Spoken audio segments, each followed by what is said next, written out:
So, dear respected colleagues, I think we are back as our short break is over. And let me share the screen. Okay, so we were discussing stakeholder analysis. I hope that you are also ready to your notes. Let me start reading. Some guiding questions that will help in your analysis are: will they advocate for your project and provide support?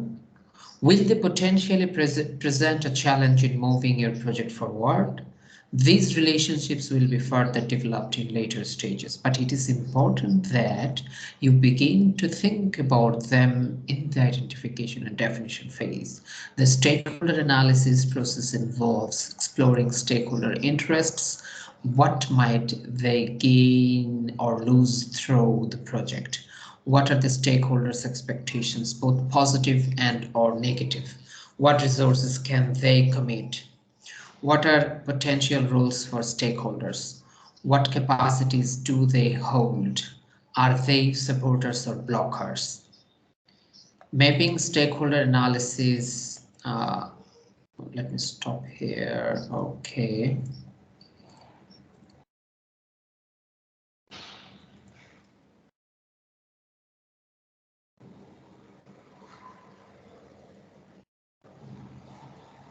Mapping stakeholder influence. Influence refers to the power that stakeholders have over a project such as their decision-making authority or their ability to influence project activities or stakeholders in a positive or negative way. What is the extent of cooperation or conflict in relationships between stakeholders? Who has the power to make change happen for immediate problems, underlying issues, and root causes? Venn diagrams are created to analyze and illustrate the nature of relationships between key stakeholder groups. A Venn diagram is developed from the perspective of a single project stakeholder or a group of project stakeholders. Each circle in the diagram identifies a stakeholder involved in the project.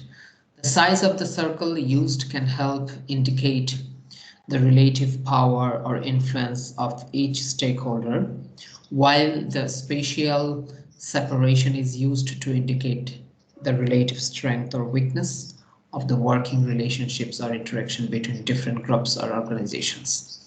Venn diagrams are commonly used as a participatory planning tool with target groups to help them profile their concept of such relationships.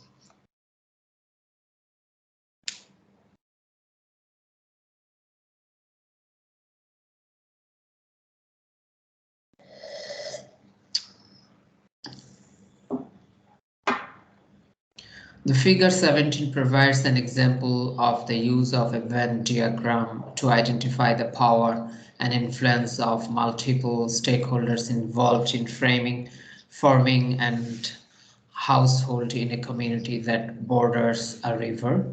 Note that the Venn diagram is portrayed through the perspective of one of the stakeholder groups. In this case, the most vulnerable families. The size and location of the industry circle indicated is very influential but remote. Using the same logic, the Environmental Protection Agency is remote and clearly aligned to interests of the industry. Excuse me. Vulnerable families represent the interests of the community at large and have a close relationship with farmers and cooperatives. So let's say the diagram. In Venn diagram, we have to consider the total area as an area of interest. Now we see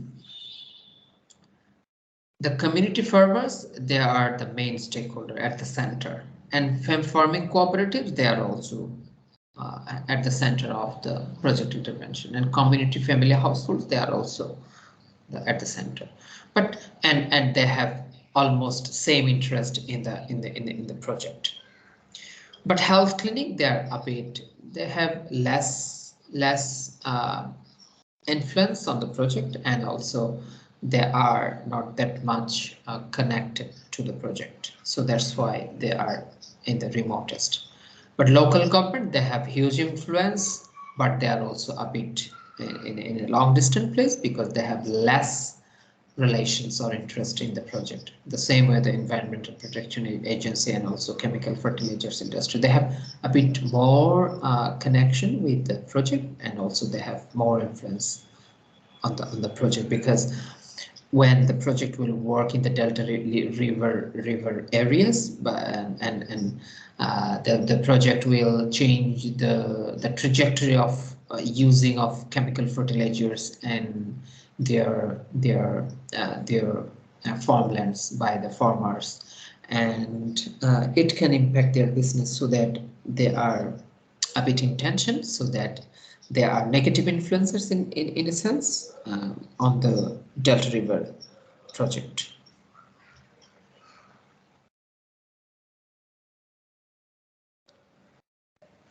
Now, the stakeholder analysis matrix uses the outcomes from the Venn diagram or other stakeholder influence mapping tools to further identify, elaborate, and communicate the interests, capacity, and potential actions of project stakeholders. Unlike the Venn diagram, the matrix allows a further narrative that provides additional data concerning stakeholders, their interests, their influence, and potential actions to address the stakeholder interests.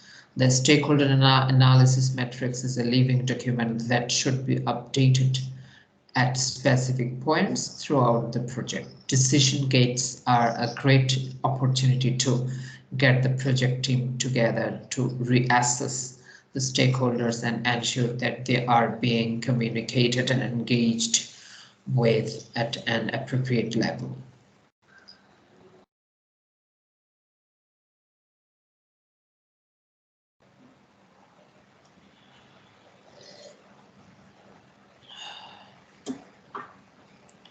Stakeholder description.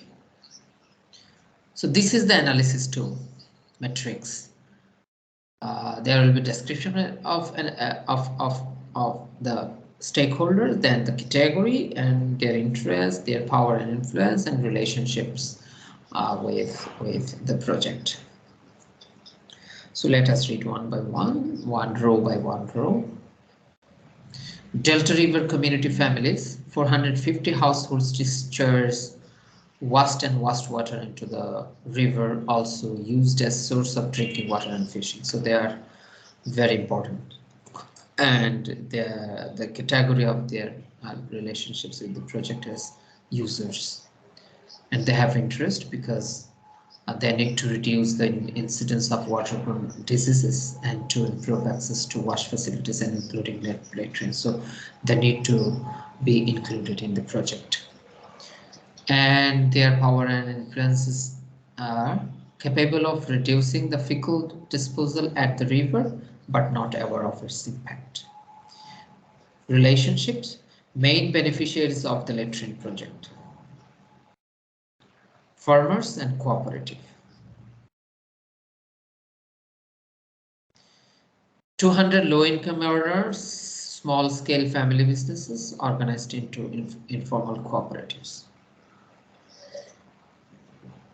Sustainers, because at the end of the project, when the project life cycle will be ended, there will be the person who will, take the project results into further existence, means the project results can exist through the cooperation of them, and they are the one who will bring the project results into the future. Maintain and improve the means of livelihood. Pollution is affecting volume and quality of production. Family health is suffering, particularly children and mothers. So What is their influence? Their influence is, God bless me. Their power and influence is potential providers through cooperative influence can demand changes in the industry and municipality. So they have some influences in common. And also their relationship with the project is cooperatives and forming labor force composed by family members. Then Delta River Municipality, Environmental Protection Agency and local government they are the influencers are interested to improve the conditions of the community and to become closer to families' community relationships because they need to come back to the communities for election purposes and other purposes. They are also potential sustainer, have the main aims to audit industries. Now, open communication with community members. This is their relationships with the communities. Chemical fertilizers industry, one large-scale industry that produces fertilizers among other chemical products. They are also influencers, limited current motivation to change, have financial and technical resources to employ new cleaning technologies, well connected with ruling party, so they have some kind of influence on the project. Health clinic, one health clinic that provides health assistance and services to the community, and they are users also of this project. Reduction of waterborne illnesses will also reduce the demand for health services, which is overloaded. Capable of advocating on the community behalf, close relation with both the community and the local government. So this is the stakeholder analysis matrix. This matrix will help us take better informed decision and to design the project during implementation.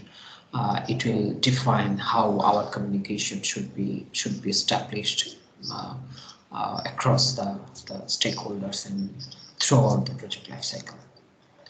Now the problem tree. You may have already identified a general problem facing the community you will be working in, or you may be responding to a request that has outlined the problem for you. A great way to further hone and detail your project intervention priorities to use a problem tree. When developing a problem tree, it is important to begin the process with the identification of the core problem that can be either identified as an open brainstorm process that stakeholders or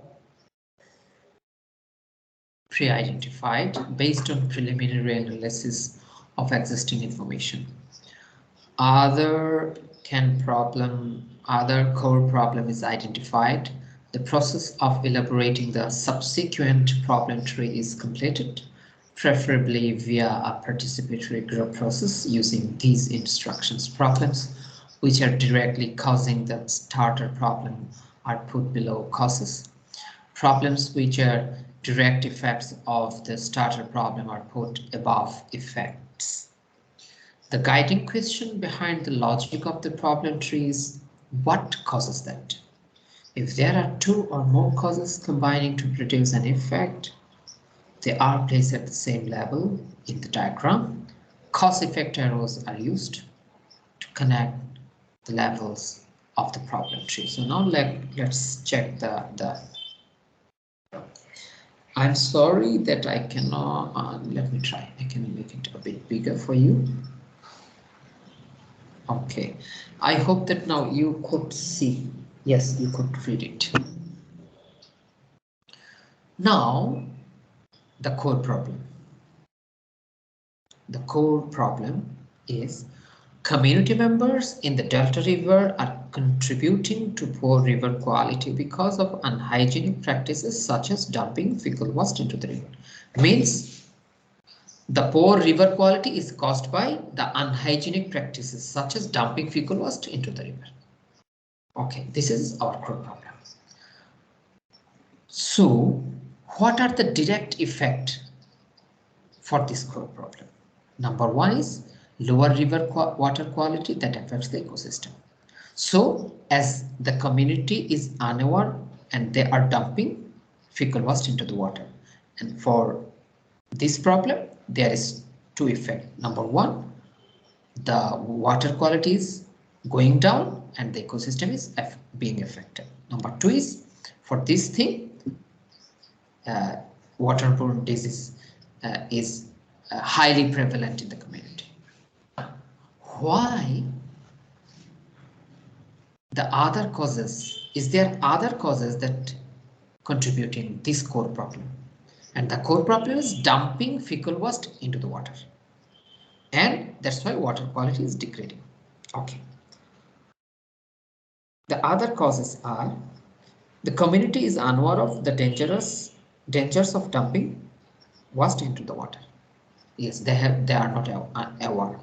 They are not conscious. Okay. Number two is the community has no access to quality latrines. Number three problem, why they are dumping the waste? Because they have no access to quality latrines. Number three, the poor household infrastructure is a problem because there is no structured sewage system. Now, is there any other causes? Okay. The unawareness. They are not aware of the dangers or the bad effect of dumping waste into the river. So what are other problems? The community has culturally always relied on the river for all purpose, including the disposal of waste. They used to use the river for every purposes, even to dispose the waste. And the other problem is because they don't know the reason of disease and the bad side of dumping wastes into the river. Now the second layer of the cause, there is no access of quality latrines for the Delta River. So for the household, the latrines are too distant, and latrines available on the outskirts of the community are in poor condition. So there are two problems contributing to the quality latrine issues. Then poor household infrastructure. The community does not have the funds to renovate their households and the sewage system. Now we did the problem tree. For our latrine project, the starter problem is that community members in Delta River are contributing to poor river quality because of unhygienic practices such as dumping fecal waste into the river.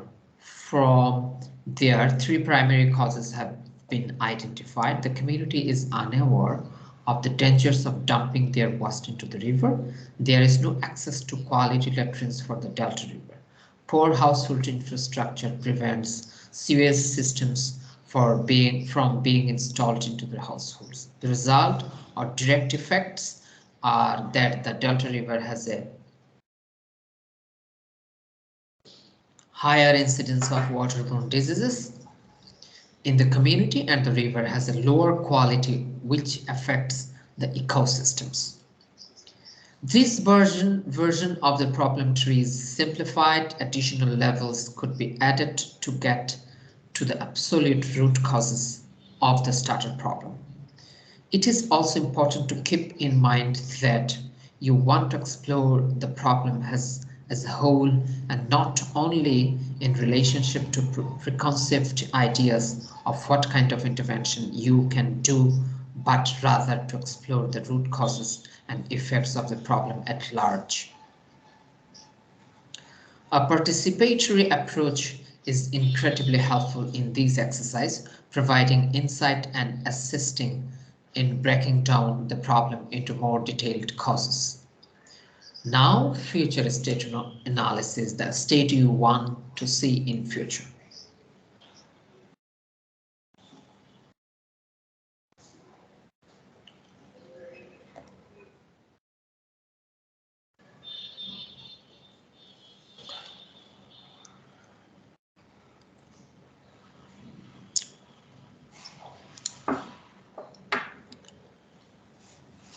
And the objective tree is a tool for future state analysis.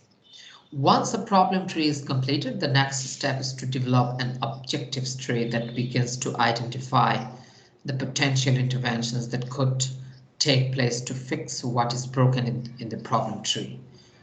In its simplest form, the objectives tree is a mirror image of the problem tree where each statement in the problem tree is transformed into a positive objective statement. While the problem tree displays cause and effect relationships, the problem tree shows the means to end relationships. So the problem tree is cause and effect relationships. The effects are above the root causes and the causes are below the root causes. But in an objective tree, the relationship is means and end, END, end. Let me wait for you to, okay, it's now visible, the diagram is visible, the objective tree analysis diagram. So what is our objective? The objective is to improve access to wash facilities and increased knowledge in best practices, hygienic standards. And what is our end? Means what do we want? We will achieve the outcome is improved river water ecosystem. Means if we improve access to wash facilities and increased knowledge on best practices, hygienic standards, we can improve river water ecosystem and we can reduce incidence of waterborne diseases in the community. Now, what is the mean to achieve these outcome or these end? 3 means are proposed. Then there are some sub means subcategories, sub things. Increased awareness on the dangers of dumping their waste into the river. How can we achieve it? Communities aware of the effects of using the river for all purposes and disposing of waste water on health and well-being. And communities aware of the environmental repercussions and dumping waste into the river. Number 2 means to achieve the outcome, the 2 outcomes above the future state, means the objective. Community members have access quality latrines at their households. How we do this?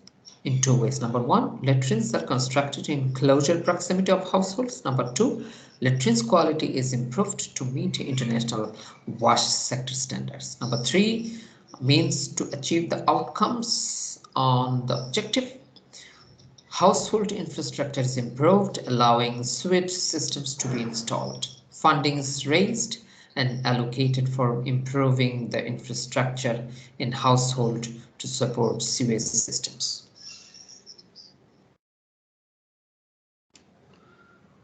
Once the broad collection of needs is identified, the next challenge is to analyze the needs that were identified and to determine whether there is adequate justification for a project intervention. At this point, the development organization should consider 2 critical strategic questions. Which elements of the objectives tree will be included in the project intervention? Which elements will not be included in the scope of the project? Gaining consensus from stakeholders on these questions may be difficult, and the decision-making process has the potential to become quite complex and contentious. These questions will help guide the project team and stakeholders in making decisions regarding where the project interventions, the service it provides, who will be served, and how the services are provided. Returning to the Delta River project, the scope selection criteria needs to include resource availability, implementing organization capacity, priorities of the local government, and household needs. Another consideration to explore is the interventions that other NGOs and organizations are implementing in these community. Based on these criteria, the project team developed a solutions alternatives tree which communicates the outcomes and goals. See the lighter blue boxes in the image below that need to be pursued to solve the core problem. It is important to note that the alternatives tree also communicates which elements will not enter in the scope of the project. So there is an alternative tree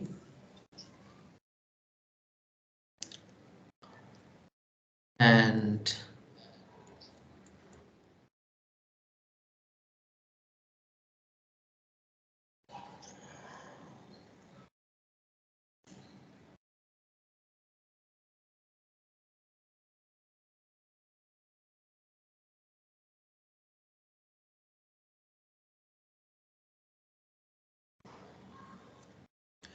so the alternative tree or it can be included in the in the project document. In practice, future state analysis is seldom simple. While a future state analysis might identify a broad array of potential interventions for a project, it is seldom the case that an organization can implement all the activities outlined in the future state analysis. At this point, the development organization should consider three key critical strategic questions.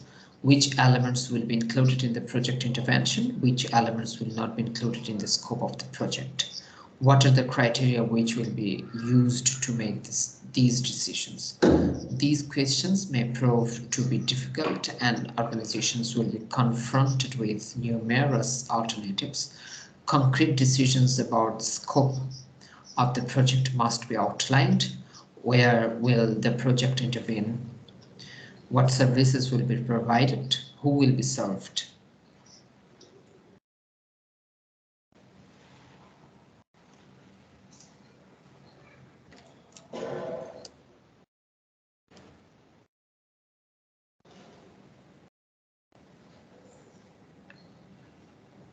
These questions may prove to be difficult and organizations will be confronted with numerous alternatives. Concrete decisions about the scope of the project must be outlined. Where will the project intervene? What services will be provided? Who will be served? Collective impact and scope analysis. I think we'll do this for sure, but let us finish this thing first. Consensus on these questions may be challenging and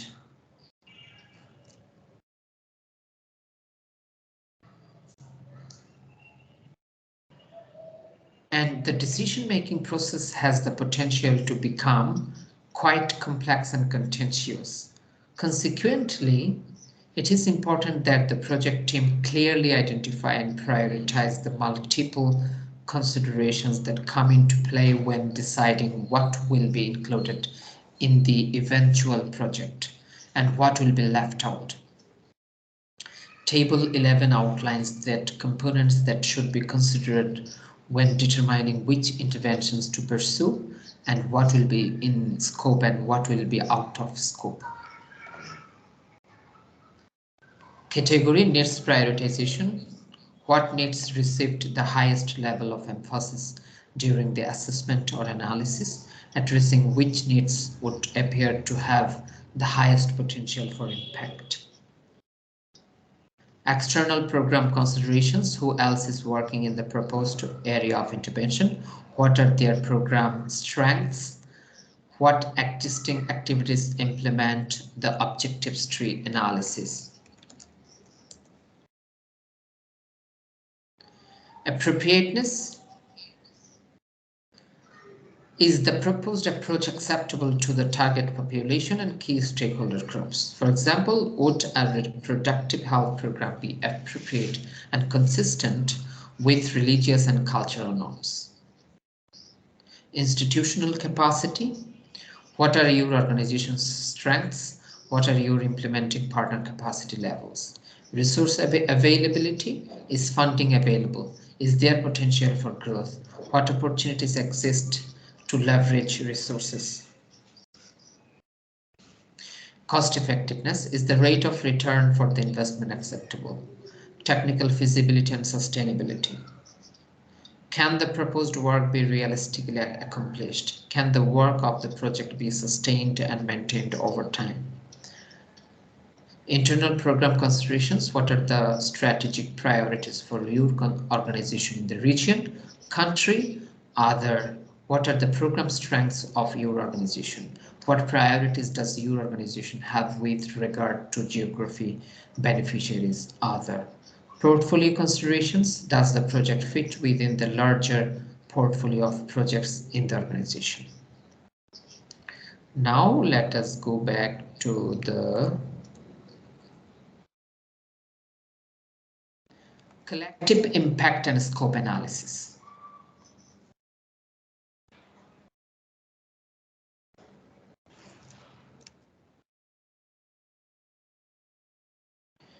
It is critically important to be aware of what other interventions are being conducted by other organizations and NGOs with the targeted beneficiaries in the community. It is likely that your organization will not be able to pursue all intervention lines on the objectives tree because they don't fit within the expertise, priorities, or strategy of the organization. However, there may be other organizations that do have the expertise and ability to pursue the interventions your organization cannot.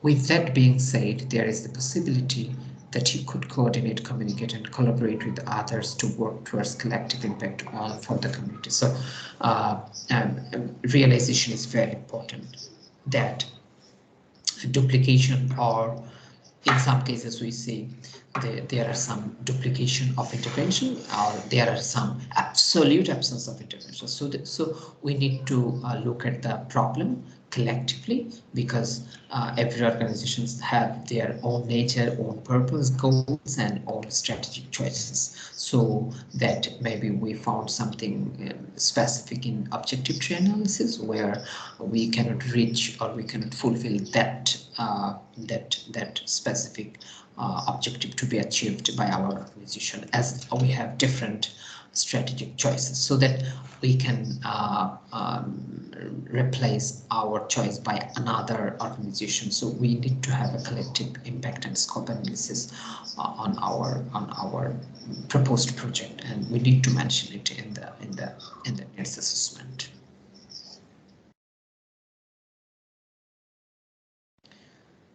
Now, priorities and expectations in establishing the scope of work. Identifying the needs and priorities for an intervention can be complicated. What happens if your needs assessment, the request from the donor, and the feedback from beneficiaries don't align?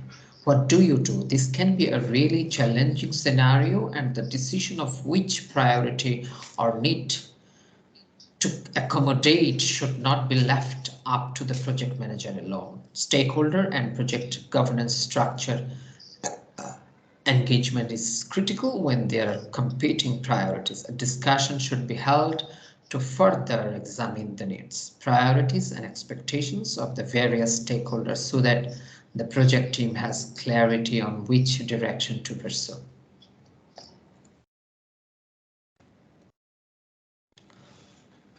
Now, project intervention logic. We have 10 minutes in our hand, I think. Dear colleagues, as it is a bit bigger, I think we better cover the project intervention logic tomorrow. Dear colleagues, from tomorrow we will sit at 9 a.m. Bangladesh Standard Time, and I hope that we can meet on that time tomorrow, from tomorrow at 9 a.m. Bangladesh Standard Time, and I hope that you will join me and